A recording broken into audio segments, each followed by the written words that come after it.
కరుణా సాగర యేసయ్యా, కను పాపగణను కాచితివి. ఉన్నతమైన ప్రేమతో మనసున మహిమగా నిలిచితివి. ఉన్నతమైన ప్రేమతో మనసున మహిమగా నిలిచితివి.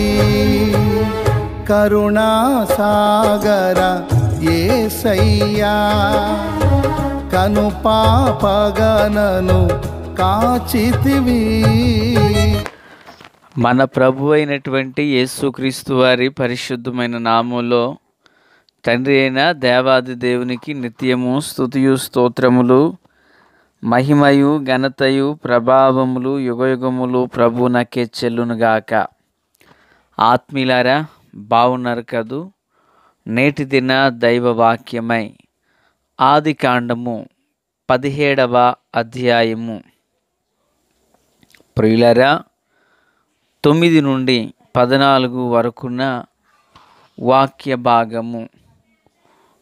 ప్రియులారా, ఈ వచనాలలో ఒక్క మాటను మనము చదువుకొనిదము. 12వ వచనం.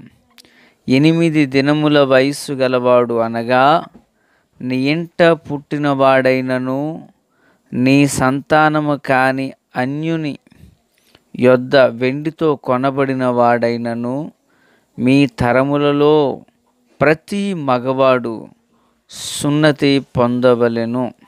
ప్రార్థన. తండ్రి దేవా స్తోత్రాలు. చదవబడి ఉన్న వాక్యం మీది, వినుచున్న వారందరూ మీ వారు. ప్రభువా, మీ ఆత్మతో నన్ను మమ్మును నింపండి. హిస్సోపుతో కడగండి, హిమము కంటే తెల్లగా చేయండి. మా ద్వారా మీ నామమే ఘనపరచబడునుగాక. యేసు నామమున అడుగుచున్నాము మా పరమ తండ్రి, ఆమెన్. ఆత్మీయులారా, బాగున్నారు కదూ? ఈ భాగంలో సున్నతిని గూర్చి చెప్పబడింది. సున్నతి అనగా నేమి? అది అబ్రహాముతో ప్రభు చెప్పారు. వారే పాటించాలా, లేక నేటి తర విశ్వాసులు కూడా దాన్ని పాటించాలా అనేది కొద్ది నిమిషాలు మనము ధ్యానం చేయబోతూ ఉన్నాము. ప్రియులారా, ప్రభు చెప్పారు, అబ్రహామా, నీవు నా సన్నిధానంలో నిందారహితుడివై జీవించుము, నీ సంతానాన్ని అభివృద్ధి చేస్తాను అన్నప్పుడు అబ్రాహాము సాగిలపడ్డారు.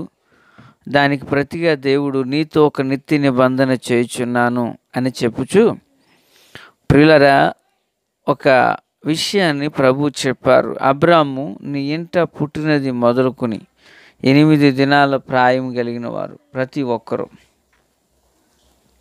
సున్నతి కార్యక్రమంలో పాల్గొనండి అన్నారు. అసలు సున్నతి అంటే ఏంటి?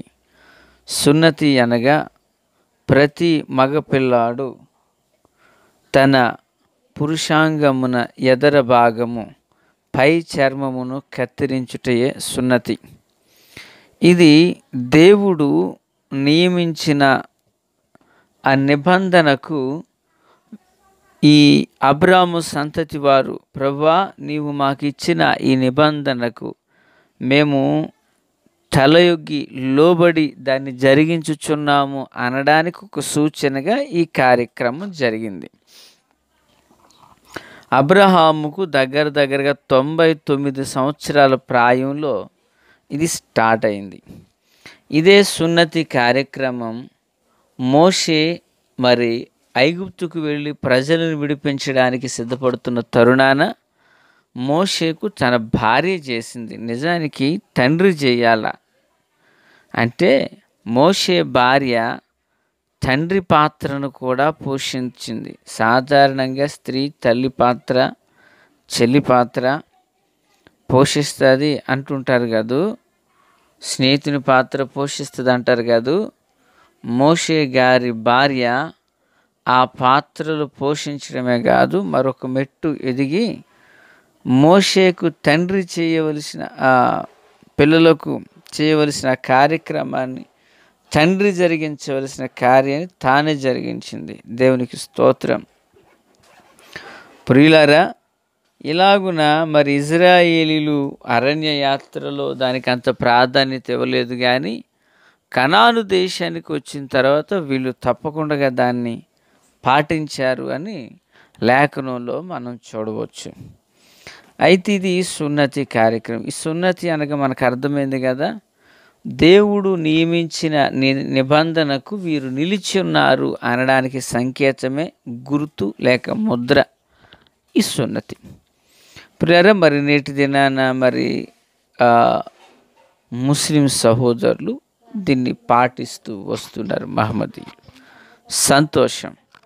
అయితే దీని వలన మన పితరులైన అబ్రహాము, ఇస్సాకు, యాకోబులకు ఏం జరిగింది అంటే, ప్రియరా, దేవుడు నియమించిన నియమాన్ని వారు పాటించుట వలన వారు అత్యధికముగా అభివృద్ధి పొందారు. ప్రభు చెప్పారు, మీతో నా నిబంధన స్థిరపరచుదును, నేను మీకు దేవుడునై యుందును అంటూ ప్రభు చెప్పారు. అలాగుననే ఈ సున్నతి విషయంలో కూడా వారు పాటిస్తూ వచ్చారు. దేవునికి స్తోత్రం. అయితే పిల్లలు, ఇప్పుడు మనకు మరొక ప్రశ్న ఏంటంటే, నేటి దినాన క్రైస్తవులు దీన్ని ఆచరించవచ్చా? మీరేమంటారు? ఆచరించాలంటారా, వద్దంటారా? కొందరు అంటారు పాత నిబంధనలోని సంగతులు అక్కడికే సంబంధించినవి, క్రొత్త నిబంధనకు సంఘానికి పోల్చొద్దు, తీసుకురావద్దు అంటారు. ప్రియులారా, మరి పాత నిబంధనలో చెప్పబడినటువంటి సున్నతిని నూతన నిబంధనలో తీసివేయాలి అంటే పాత నిబంధనలో ఉన్న వాగ్దానాలు కూడా మనం తీసేయాలా?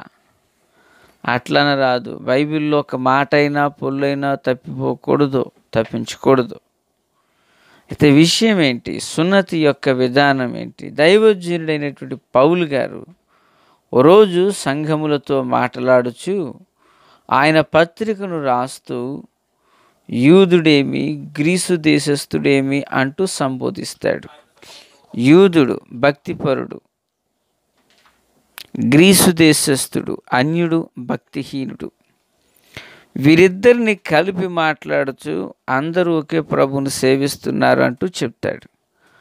తర్వాత సున్నతి పొందినంత మాత్రాన బాహ్యానికి నువ్వు యూదుడు కావు, నువ్వు ఆంతర్యమున శుద్ధీకరించబడాలి అంటాడు. అంతరంగమున సున్నతి పొందాలి అంటాడు. అయితే ఇది మరి అంతరంగమున సున్నతి అనే మాట సరైనటువంటి పదంలో అక్కడ ఏంటంటే మారు మనస్సు అని చెప్పబడింది. అంటే నేటి నూతన నిబంధన క్రైస్తవ సంఘం సున్నతి అంటే పాత నిబంధనలో మన పితరులు పొందినట్లయినది అని తలంచవద్దు. పాత నిబంధన యందు జరిగింది, వారి హృదయముల మీద దేవుడు రాశారు దాన్ని. ఓకే.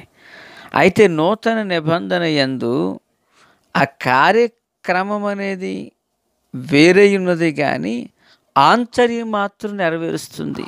సున్నతి అనేది బాహ్యమునకు జరిగినది నిజమైన యూదుడు కాదు, అంతరంగమున సున్నతి జరిగిన వాడు నిజమైన యూదుడు, నిజమైన క్రైస్తవుడని భక్త పౌలు గారు ప్రియులారా మరి రాసినటువంటి పత్రికల్లో, రోమిలకు రాసిన పత్రిక 2:27-29, కొలసీలకు రాసిన పత్రిక 2:11 ఈ వచనాలలో బాహ్యమునకు పుట్టినవాడు నిజమైన యూదుడు కాదయ్యా, అంతరంగమున శుద్ధి చేయబడిన వాడే, అంతరంగమున సున్నతి నొందిన వాడే నిజమైన యూదుడు అన్నారు. దేవునికి స్తోత్రం. ఆత్మీయులారా, అనగా ఎవరైతే మార్పు నొందారో, మారు మనసు పొందారో, ఇక వారు పాత నిబంధన అబ్రహాము తన బిడ్డలకు, తన ఇంట పుట్టిన దాసులకు చేయించినటువంటి ఆ సున్నతి సంస్కారము, ఆ క్రియ చేయనక్కర్లేదు. ఎందుకంటే హృదయమందు జరిగినది శ్రేష్టమైనటువంటి సున్నతి. విధానం. దేవునికి స్తోత్రం. అంటే మారు మనస్సు ముఖ్యం, మారు మనస్సు ప్రాముఖ్యం. ఇప్పుడు అబ్రహాముతో ప్రభు అంటున్నారు, నీతో నా నిబంధన స్థిరపరుస్తాను, నీ సంతతి వారు 8 దినములు మొదలుకొని పై వయసు పడిన ప్రతి ఒక్కరు కూడా సున్నతి కార్యక్రమంలో మీరు పాల్గొనండి, సున్నతిని మీరు పాటించండి అని చెప్పారు. అలాగున పాటించుట వలన ప్రభు యొక్క నియమమునకు వారు లోబడి ఉన్నారనియు, ప్రభు మాటను నెరవేర్చుచున్నారనియు, ప్రభువుతో ఒక నిత్య నిబంధన కలిగి ఉన్నారనియు ఇది సంకేతం. దేవునికి స్తోత్రం. అయితే నూతన నిబంధన గ్రంథంలో ఈ పద్ధతులు లేవు.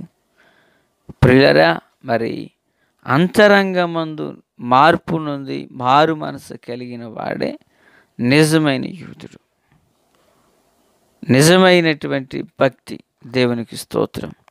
కనుక మన జీవితంలో ప్రియులారా, మరి సున్నతి అంటే గ్రహించాం, సున్నతిని ఎందుకు దేవుడు ఏర్పాటు చేశారో కూడా గ్రహించాం, సున్నతిని ఎలా కొనసాగించుకోవాలో అనగా ఆ కార్యక్రమానికి సంబంధించినటువంటిది ఎలాగున ఆధ్యాత్మిక జీవితానికి మలచుకోవాలో మనం విన్నాం. మరి ఆ వాగ్దానాలు నియమాలను కలిగి మనం జీవిద్దాం. ప్రభు కృప తోడై ఉండును గాక. తండ్రి దేవ స్తోత్రం. వాక్యం అందరి హృదయాల్లో ఫలభరితం చేసి మేలుతో నింపండి. ఆమేన్.